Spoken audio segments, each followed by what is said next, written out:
Hey folks, Trace Monk here, playing some more Europa Universalis 4 as Portugal. This is actually my first time doing post commentary. I think this is the only time I'm going to have to do it on this series. I've actually finished the Portuguese series. You might hear light echoes of my voice kind of in the background on this because I think I was a big dumb idiot and had my microphone that's part of my headset pushed up, and that causes it to not pick up my voice, even though I've got the headset on. I think I'm going all right. Um, so, in the video just before this, we'd finished a war with Tunis, and we were working on converting Tangiers and Ceuta to Catholicism.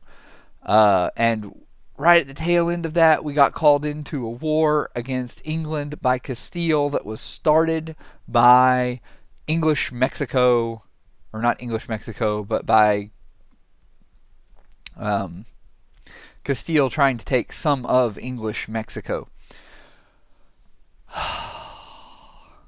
So we kind of took a second, look over our home turf, look over our area out there. We got that improved relations event with Castile. And right now, we're getting a lot of money from the New World. So we kind of want to figure out, okay, what can we buy with this? Now I realize that everything costs monarch points, and maybe some of this stuff I was thinking about buying we shouldn't even have been really considering that much. But I think ultimately, given the way this series turns out, it wasn't that bad an idea.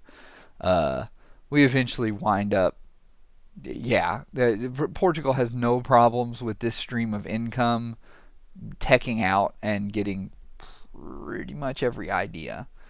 I think we wind up a few ideas short at the end. But yeah, so this is going on. I don't know. I don't remember if this is the first time we've gotten called into a colonial war against England, but it turns out that that's that's a kind of a common thing that happens over the course of this series. I want to say it happens 3 or 4 times at least. Uh, two interesting things to note about it. I mean, this time we don't really get anything because we're not the war leader. The times it happens in the future and times it has happened possibly in the past, it we wind up actually managing to get quite a bit because we're able to, well, New World or far overseas territories just don't count for that much. Um, they always wind up costing like 1 or 2% war score apiece. Um, but this war, man, we don't get nothing. We don't get nothing out of it. Although we do figure out how to help with getting England to peace out eventually.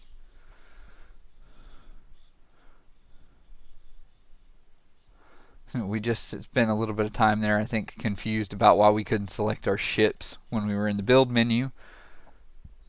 And it's almost a little weird that they had the little ship tags up there.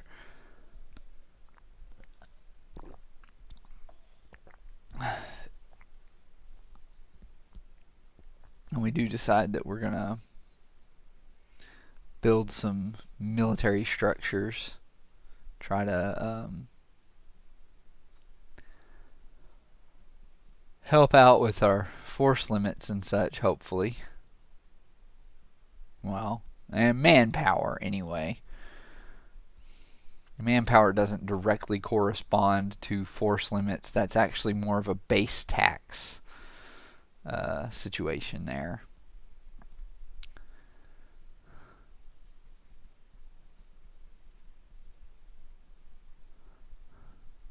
So I know that like Arumba and Shinrir and folks like that, they they don't tend to care that much about prestige. And I'll admit, yeah, it's generally a pretty easy thing to get a hold of if you're managing your missions correctly. I don't think I did a very great job of that throughout this. So our prestige kind of wavers. It kind of goes up and then it goes down and then it goes up and then it goes down, and Then eventually down, down, down, down, down, down, down, down, down. Luckily, we're not in any personal unions, so none of those like break off or anything. So we just renewed our royal marriage with France, and we're taking a look at the pretty trade map mode right now. Um, I don't remember what our mission actually is right now.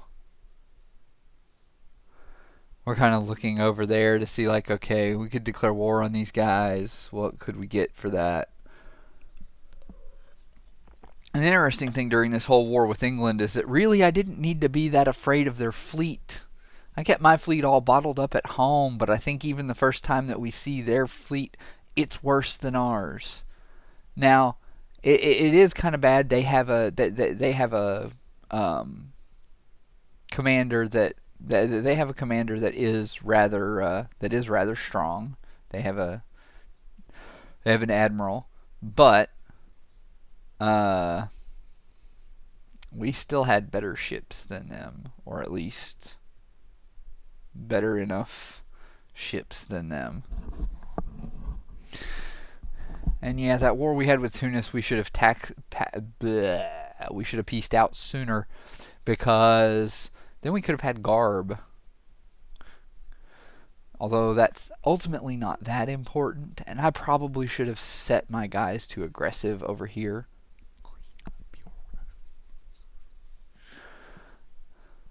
Oh.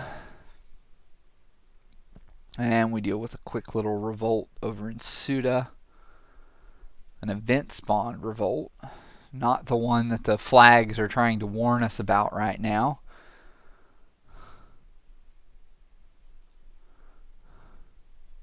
We're going to try to take some of this money that we have right here and, build some ships.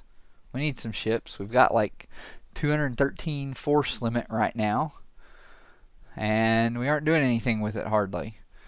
And I think right now, it's not as good as it could be. I mean, there was this whole period of time where DDR Jake had figured out that if you stacked the bonuses up right and kept constantly at war, that you could make infinite money with ships. The trick there was actually that protecting trade and privateering and such, it generates income, and then so protecting trade and privateering, they generate income, and if you have the right set of modifiers, you can actually bring naval maintenance. You could bring naval maintenance down to below 0 while you were at war. So you would be paying nothing for the ships and generating a bunch of trade money.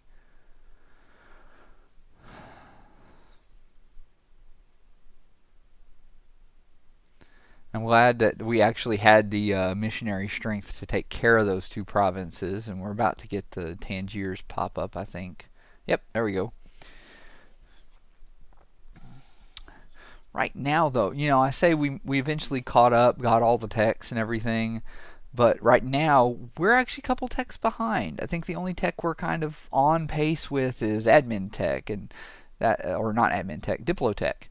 And that's because we're actually kind of in the middle of a couple of ideas. We're in the middle of, I don't know, we're in the middle of an admin and I think in the middle of an admin and a military idea at the moment.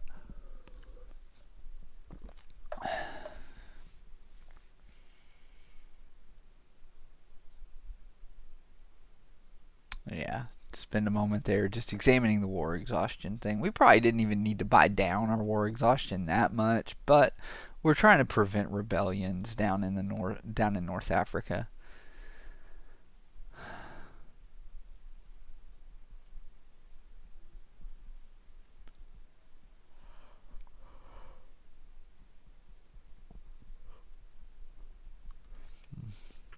You know, we should have told our guys to be aggressive.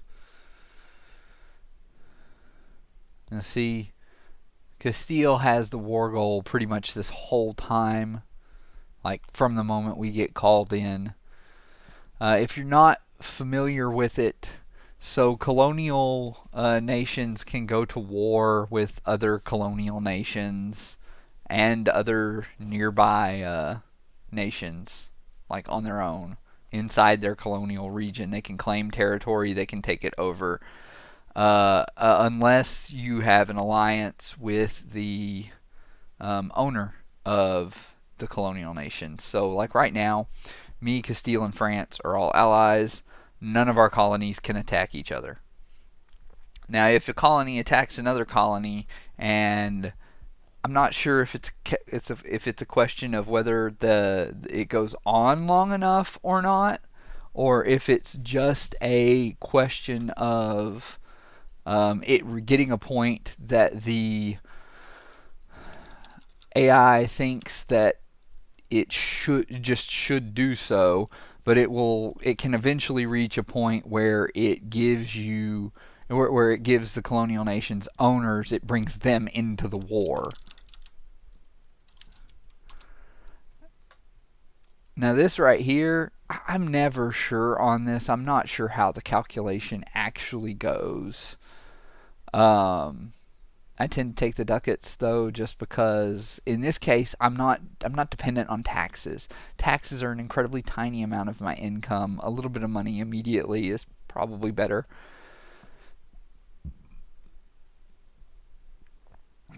And so we take some more of our mounting money and build some more buildings. Trade stuff down there in North Africa where we can.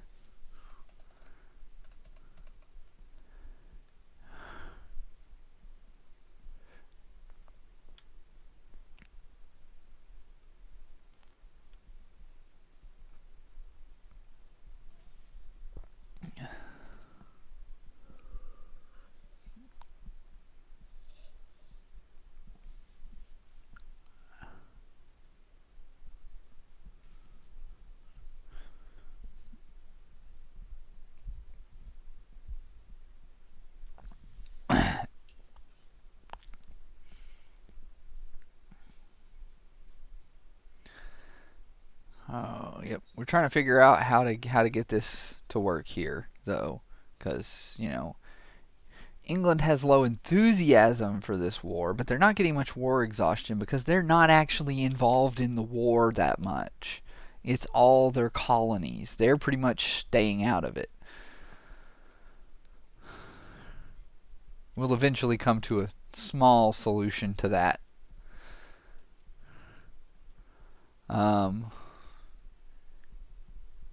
When it comes to the colonial nations, yeah, if the war is going badly for a colonial nation, the mother country can try to put a stop to it before everything gets out of hand.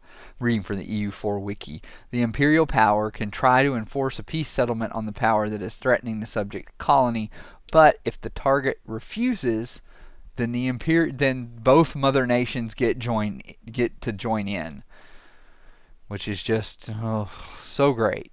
So amazingly great. I love getting dragged into my colony's wars.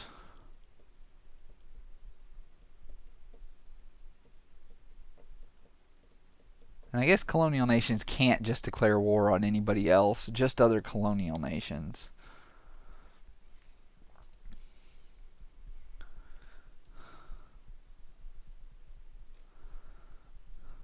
So we finished converting Ceuta and Tangiers a little while back. Either Munster has pieced out or they're about to piece out. That would be, I think, the Irish Munster. I think, because I noticed later on in the video that there are some Castilian troops in Southern Ireland who are exiled. Yeah, see, we've got Sweden and Tyrone in there too.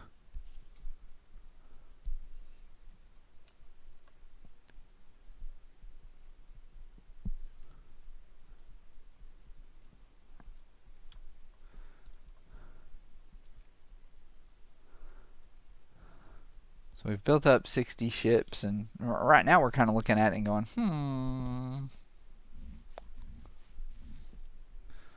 we can almost move our guys there.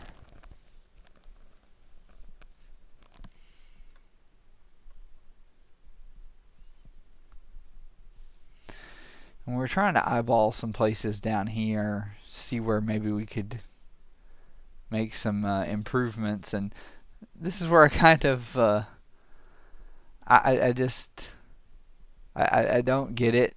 The Castile or whoever got down there to got into the Americas and converted, like force converted some of the other nations. So we have Catholic Incas and Catholic Aztecs, and it's just like, what?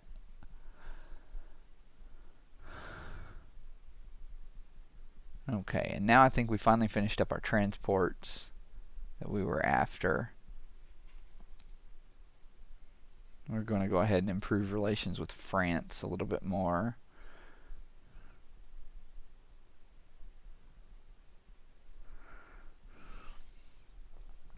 If only Aragon still existed, there wouldn't be the border tension that there is between France and Castile at this point, and through, I think, pretty much the entire rest of the game. And this was also before I figured out that it's a decent idea to have as many cannons in the back as you have front line, or at least as close as you can to the combat width. So I am running a decent amount of cannons, but it could be better.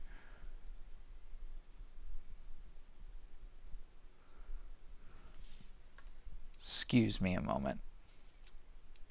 Okay, back. Let's see. We're examining relative strength here, and this is where I don't know if I noticed this when I was originally looking at it, but this is when I should have realized that, oh, we should totally go after England. I mean, this is when I realized that maybe I should take some troops up there. I'm sitting there looking that they have like 52,000 infantry and going like, that can't all be in England. It turns out a significant portion of it is actually England's force, because I think we'll see here in just a moment, but they have an army of about 46,000 men all in one stack.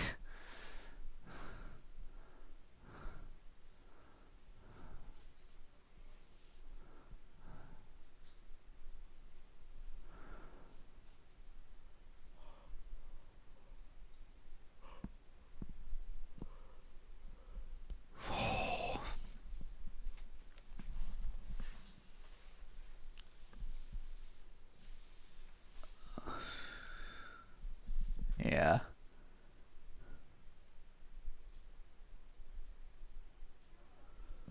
But they are also dealing with some rebels, so yeah.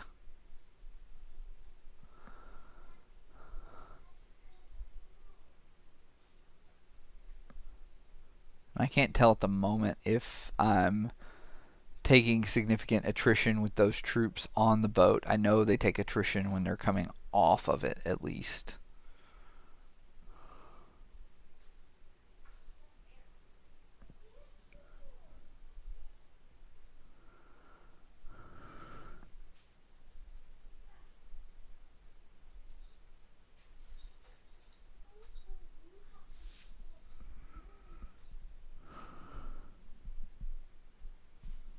Yeah, see, now I'm looking at the ships and going like, oh, they have like one heavy and 18 galleys.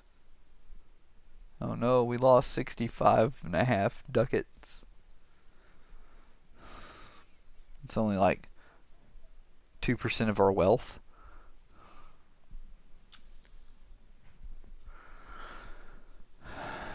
Now here in a little while I'm going to make a terrible mistake. Just warning you. I mean, it's not really that bad, but it's a stupid thing to have done.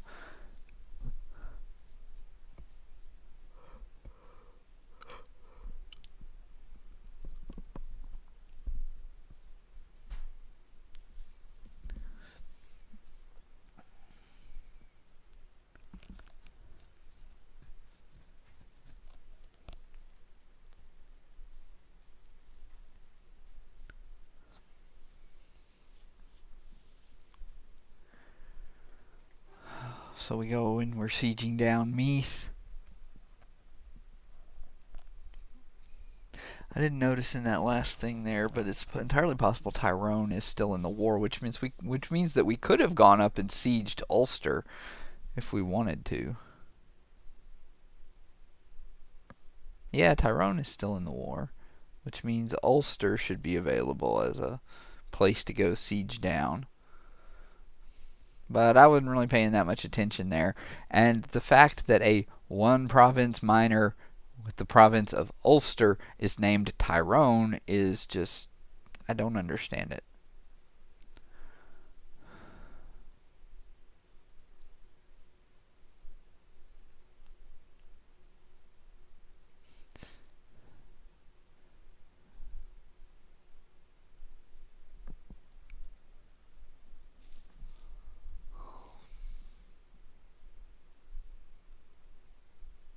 Yeah, it's like, okay, yeah, we'll take siege ability. Speed these sieges up, even though we're not ahead of time on military tech at this point.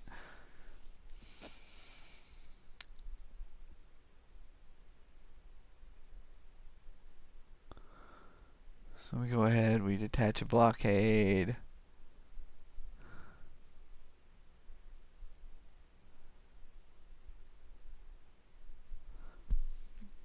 Now, here's where we kind of start to make the mistake. We have English pretender rebels pop up. And yeah, we don't deal with them properly. We're going to siege out Connaught. That we will do. But then, I don't know, we decide against trying to do anything else. We're also kind of making a bit of a mistake in that we're sieging down we're sieging down this territory with 28,000 men. So we're basically bleeding manpower when we don't need to. We should like leave 4 cannons and maybe an infantry or 2 or something and just deal with it that way.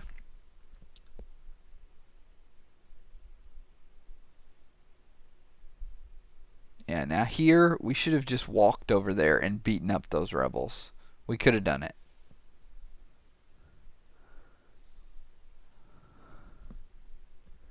But instead, I hem and haw about it. Kind of trying to figure out, okay, what are we doing here? What can we do? I have no idea why I'm repeatedly sorting things.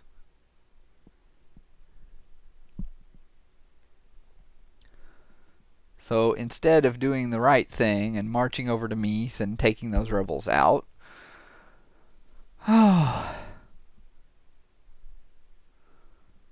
we just go ahead and we're going to load back up on the boat here in a second.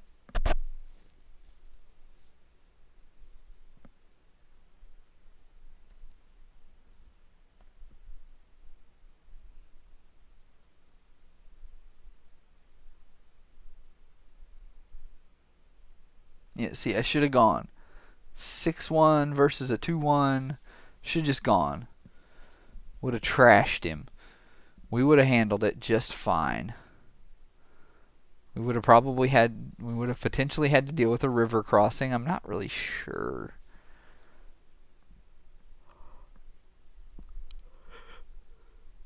Sweden just pieced out. So we load up over here, and then for some reason, we go get the rest of our boats.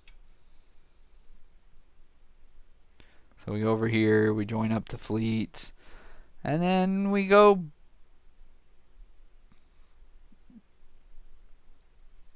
we just, kind of we're looking at things there and okay, we click back over here. And this ultimately wouldn't have been such a terrible thing, except that when we decide to unload our men off the boat, the pretender rebels decide right about here to start moving into Connaught themselves and get there before us. Or their maneuver forces the river crossing on us. I'm not really sure. But either way, yeah. They also apparently have. I just now noticed that, but they apparently have quite a few.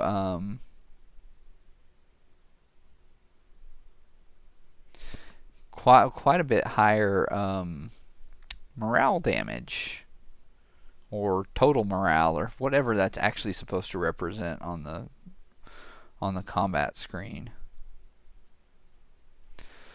We just decide, okay, yeah, we've kind of wiped out our troops. We're just gonna load back up and go home. Go home in our transport.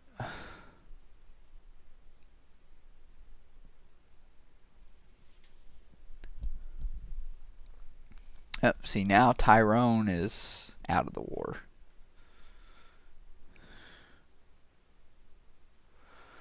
But here shortly, I'm going to learn that naval attrition can be very, very nasty. Not that I haven't probably already learned that at least once. I think I've lost a fleet of boats while I was exploring.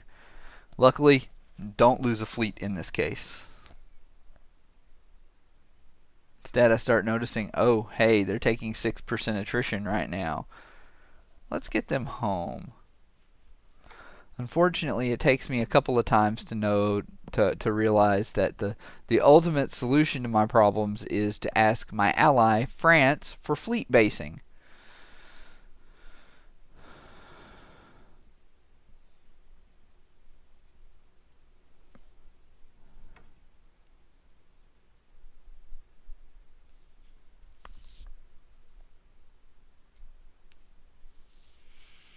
Yeah, we're in the middle of a military and a diplo idea, and we just haven't managed to catch back up on admin stuff yet at that point.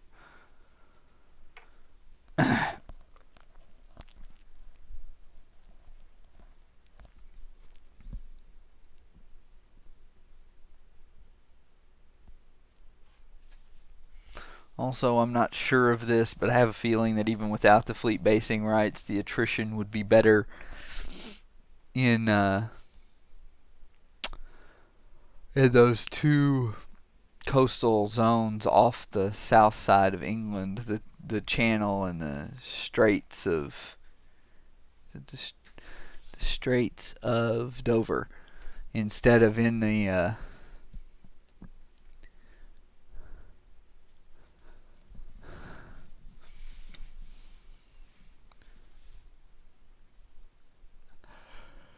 instead of up there by London and Essex. So now it's down to just England and her colonies.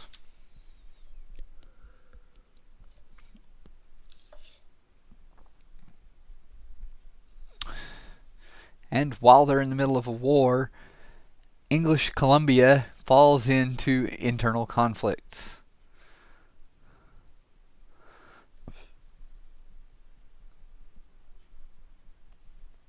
Oh, and we have an encounter with some of the remnants of the English Navy, or some newly built up portions of it. I'm not really sure.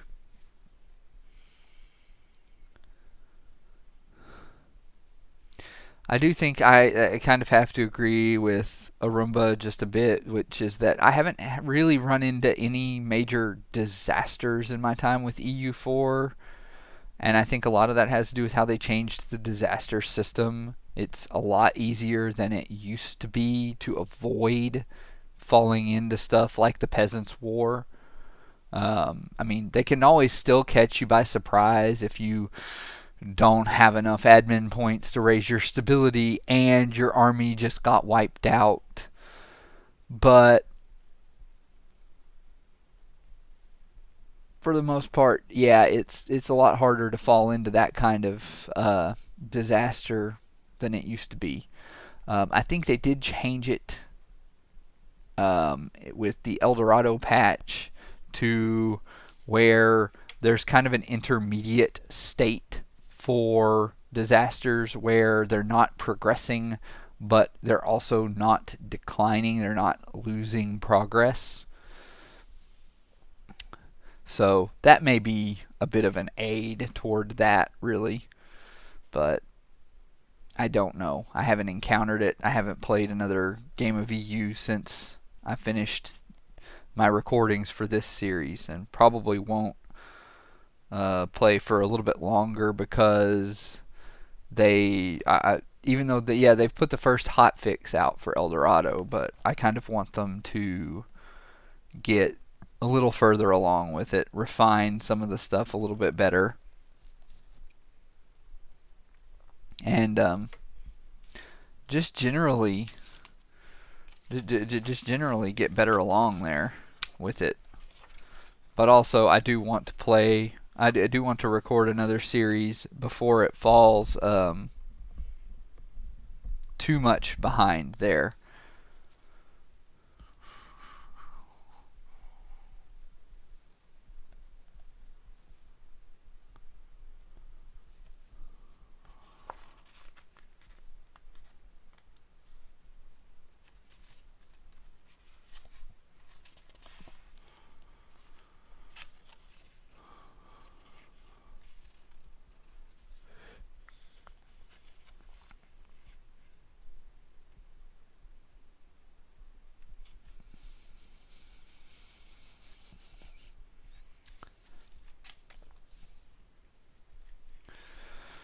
So we've gotten ahead of time on Diplotech,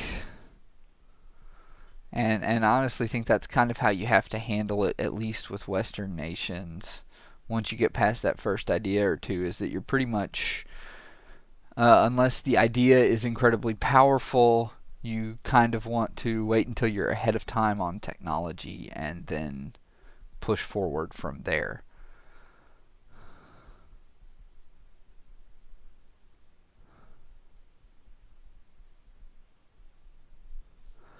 One thing I never quite got the hang of during this entire run was dealing with power projection properly. Um, some of that has to do with just not being involved in a lot of major conflicts. There's, I have some local rivals, but I don't want to actually fight them. I'm playing a colonial game, not a local conquest game. Although if it were possible, it would have been nice to team up with Aragon at the beginning and take out Castile. That would have been nice.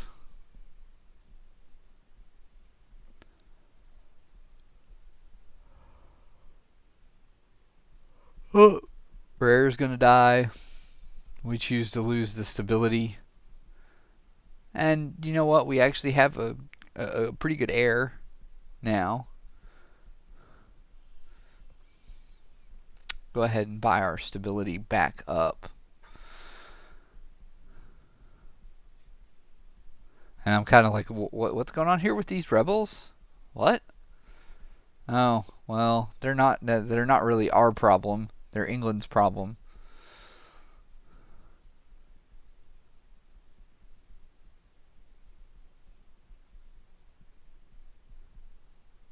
And I finally go, oh, hey, yeah, you know what? I can get fleet basing rights. And I'm like, yeah, we can afford 2 ducats a month. Easy. And that pretty much stops us from getting naval attrition out here while we're blockading.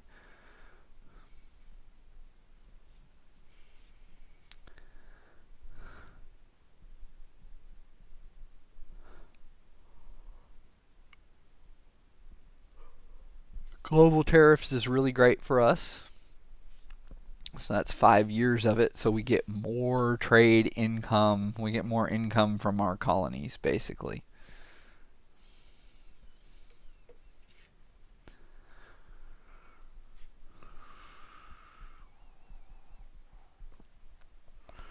And I'm not entirely familiar with the math, but I'm guessing that just like light ships are better for trade, light ships are probably also better for blockading.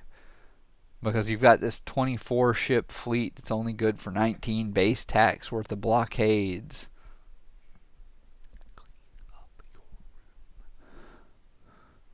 But they've got 14 light ships and 10 heavies, and heck, maybe they're not even good for it at all.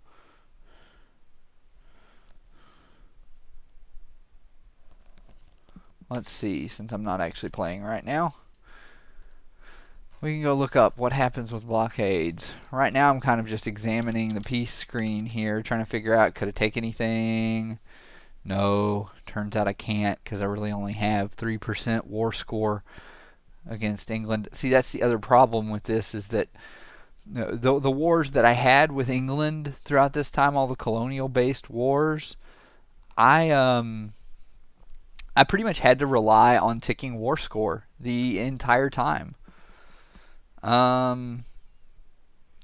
Because the individual colonial provinces were so worthless.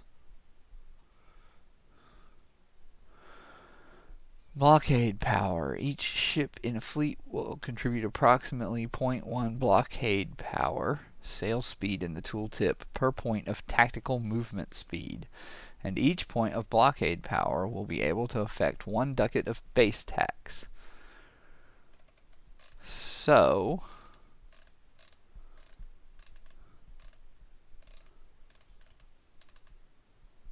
let's see. Naval warfare, naval units.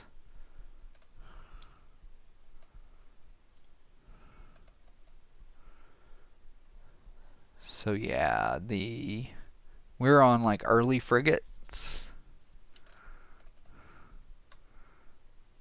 Ship hull, cannons, trade power, ship speed. Yeah.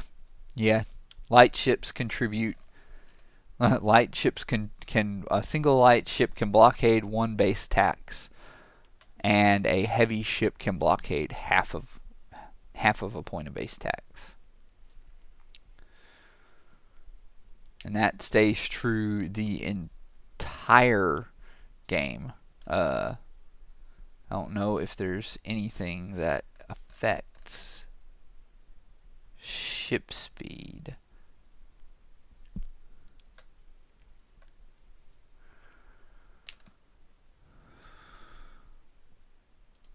Let's see, ship speed.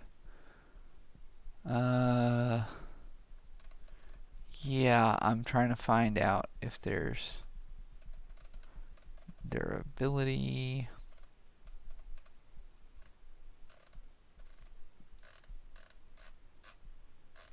No, I'm not really seeing much of anything that affects, that actually modifies ship speed. So, probably just stuck that way. Your best blockade fleets are going to be light ships. Just like trade fleets for blockade, light ships for blockade fleets as well.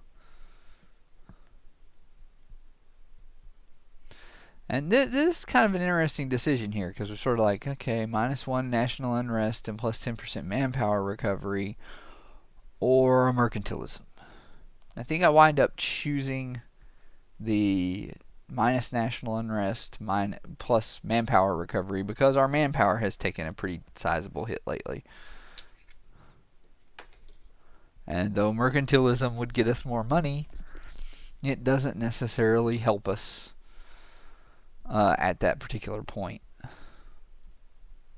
So we just kind of leave our ships there to blockade. We've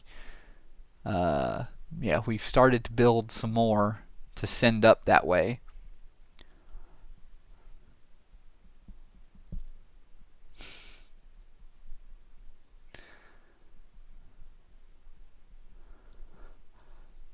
I sometimes wish that the first unit in the selection box that you draw would be the unit type that it would select in these games. But I also know, I think you can hold Control or Alt or something, and it will select the ships by default instead of the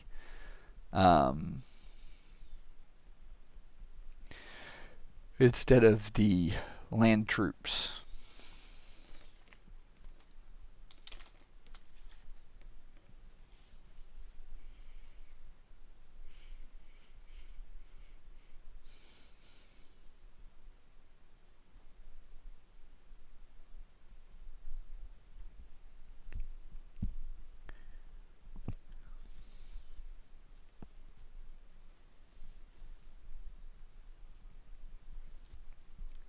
Now, honestly, I probably should have separated off some more blockades, make England's war exhaustion go up a little more.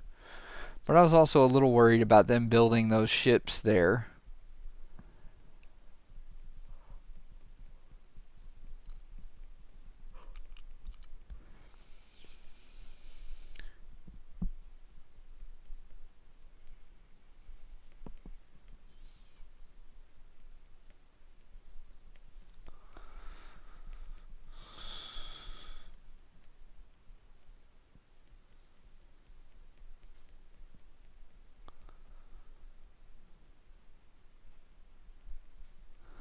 Yeah, and so offensive ideas gave the forced march as kind of the final idea when I played this. They've actually changed that and moved that to level 9 of one of the techs. I think they did that possibly because a whole bunch of people took offensive ideas just to get forced march, and possibly to level the playing field just a little bit. So we still only have 3% base tax, but I love that, like, their number one thing is that they're like, we don't want to give money, because if I do like any amount of money, it's just like, no, we absolutely refuse. Money can't be part of this deal.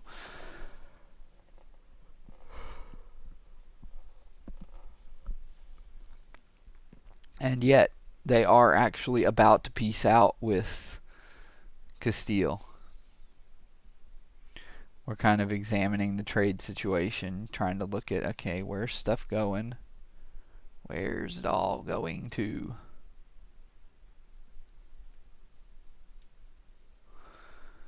And just kind of half noticing here, I'm like, everything coming out of Ivory Coast is going up to Sevilla.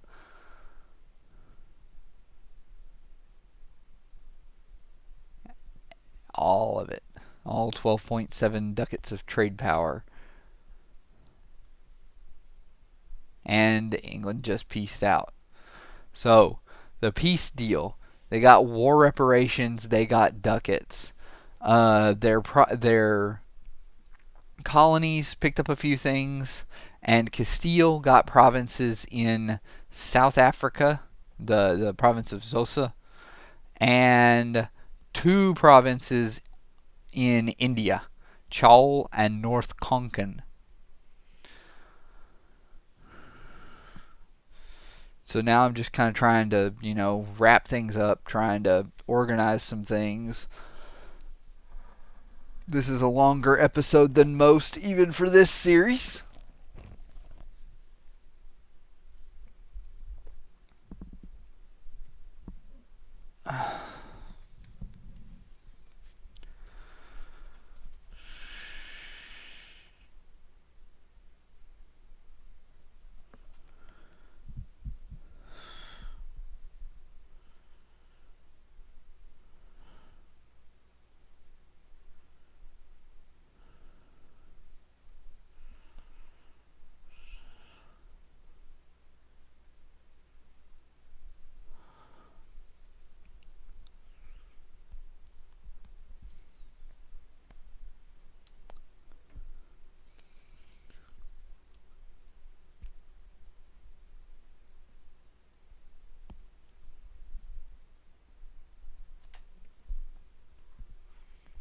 I have to wonder, now that the nation designer is available, how many points do you have to build Portugal? Because I'm pretty sure you'd need more than the 200 that was normal difficulty.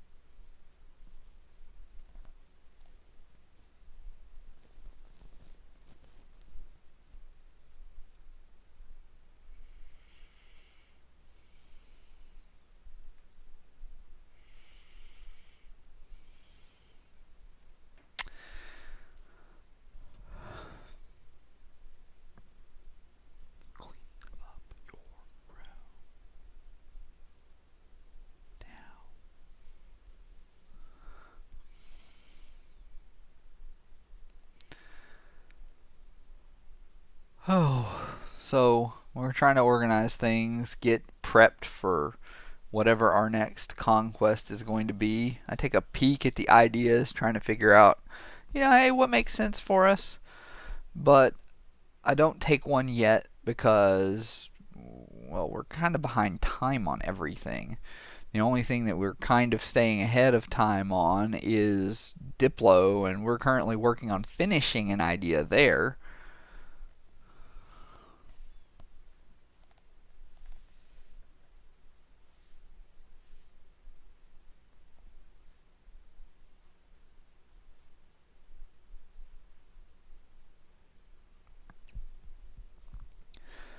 And so we decide, let's go take out some natives.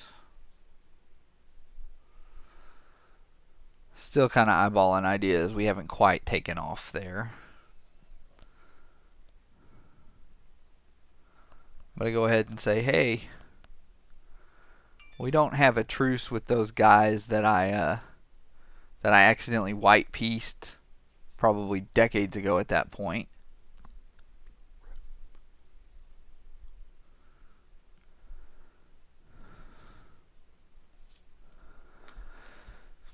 Which leads me to an interesting thought about the fleet, about the troop transport stuff. Because the game apparently thinks that, well, that there's an easier way to move troops by parking the troops somewhere and then floating around a whole continent. Just watch here in a minute when I go ahead and move them off there. Oh hey, yeah, we could totally let's get more stability, which is good. Yeah, we really should have managed our missions better in this. Would have helped us out a lot. Because I think we kept this I don't know if we kept this create a proper fleet one for far longer than we needed to, or if we drop it at some point in the near future and get it back, but we have it for way longer than we need to. I think by the time we get rid of it, we have about like a 400 naval force limit. Because believe it or not, colonies actually contribute a decent amount to naval force limit. They don't contribute much to land force limit.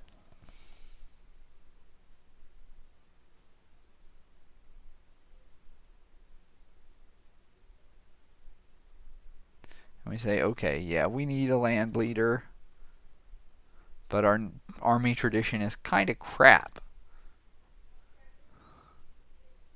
So we waste a few military points here trying to find one that's good, and we get rid of the two that are crap.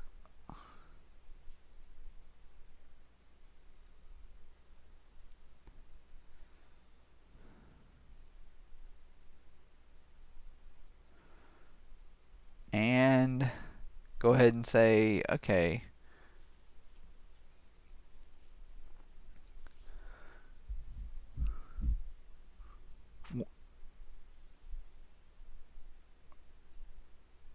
we need to move our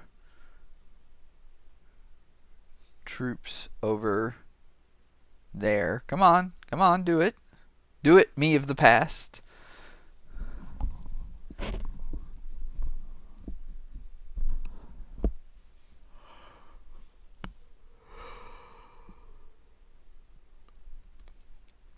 But yeah, see Muisca up there? We white pieced them probably a few episodes back on accident, or probably longer than that. Well, we're going to send our guys over there. And so you look at this path. It looks like they're going to try to go through the Panama Canal, but the canal doesn't exist. We're just like, okay, lose money.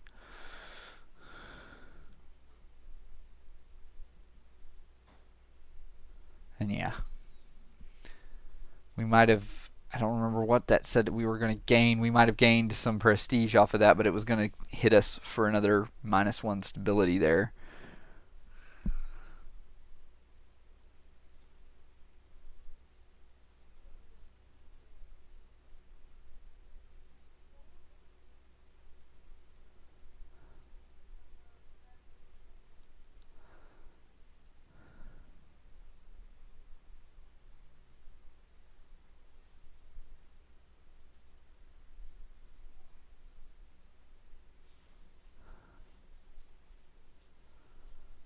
Go ahead and use up a little bit of Diplo power to build some trade buildings.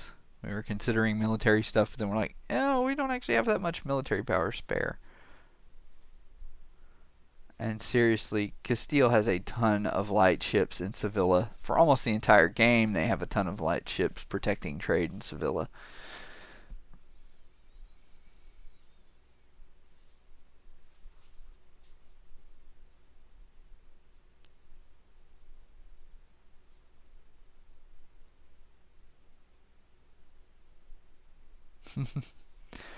I wish I knew what I was saying.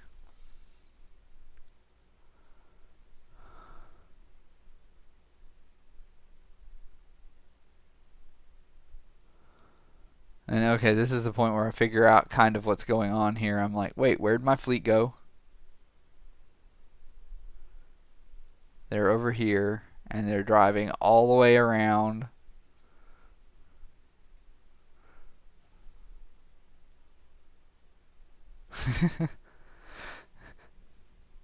As if that actually makes any sense in this case.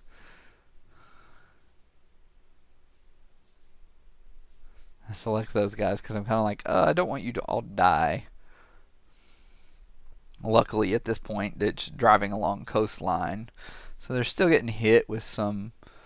They're still getting hit with some attrition because of how long they've been out at sea, but they're going up to a place that they can dock and repair anyway.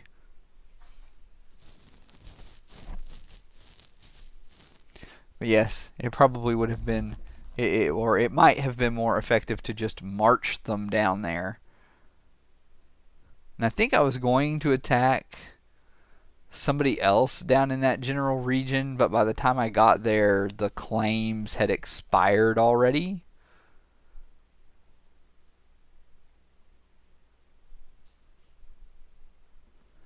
Military, the Inca have 29 force limit, 25,000 troops. So yeah, we're a little hesitant to go after them, although they're way behind in tech. They're at like tech 12.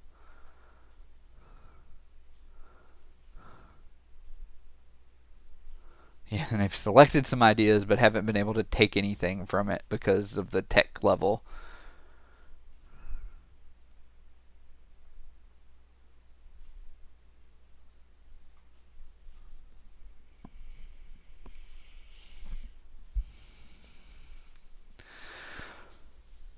Alright folks, I know the rest of this video is going to be me positioning us to attack Muisca because we have no casus belli.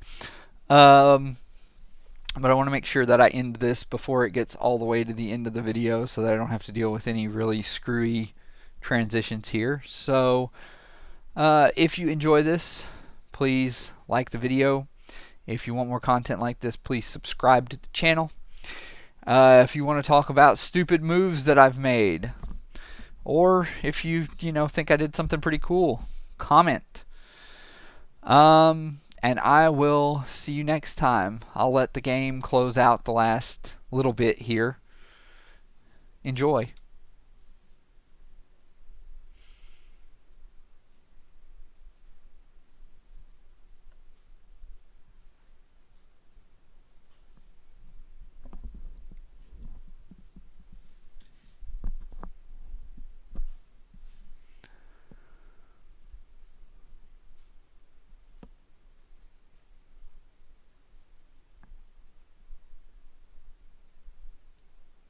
We just gotta make up for the fact that we might east them.